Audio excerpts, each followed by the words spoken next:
I'm here to just speak about Section 11. It's the portion of the bill that kind of jumps out to me and impacts my district seemingly the most.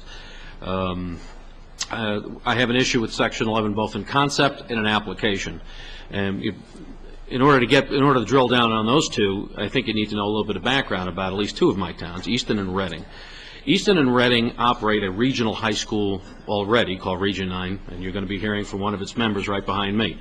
But more importantly, Easton has a school board that does K-8. Redding has a school board that does K-8, and then obviously the two towns combined, and they combined 50 years ago in 1957 to create Region 9. So it's three separate boards of education that operate with one superintendent and out of one central office. So a lot of the impetus behind Section 11, small town consolidation, we've already done it. We've already done it, and we've been doing it for 50 years.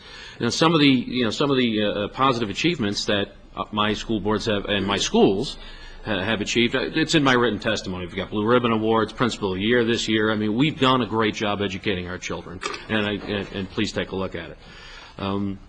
But the way Section 11 is presently structured, seemingly, is that, as Representative Farrow said, it would penalize small districts such as Easton, Redding, and potentially Region 9, just because it doesn't quite fit into what I consider to be sort of a broad and vague attempt to incentivize regionalization.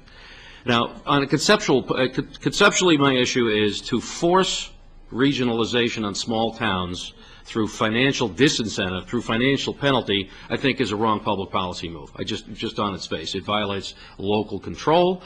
It sends the wrong message. But as applied, again, to my three districts, and my two towns and the three districts I'm talking about, no one knows how it's going to apply. Does the 1,000 pupil trigger work just for Easton? Does it work just for Weston? Will it work for all three? Will it work for Region 9 but not Easton and Redding? So two things I think need to be done with Section 11. I think at the start, I think the concept should be turned away from a stick and back to a carrot, and I leave that to you how to do that. And in fact, let the local school boards figure out for themselves, like we did 50 years ago, whether consolidation is right for their towns. If it's not, they don't have to do it. If it is, we will do it. But secondly, at a minimum, if Section 11 is going to progress seemingly in the shape it's in, create some kind of carve-out for the towns, the small towns such as mine, and there are others around the state, who've already done what Section 11 seeks to apply, seeks to achieve.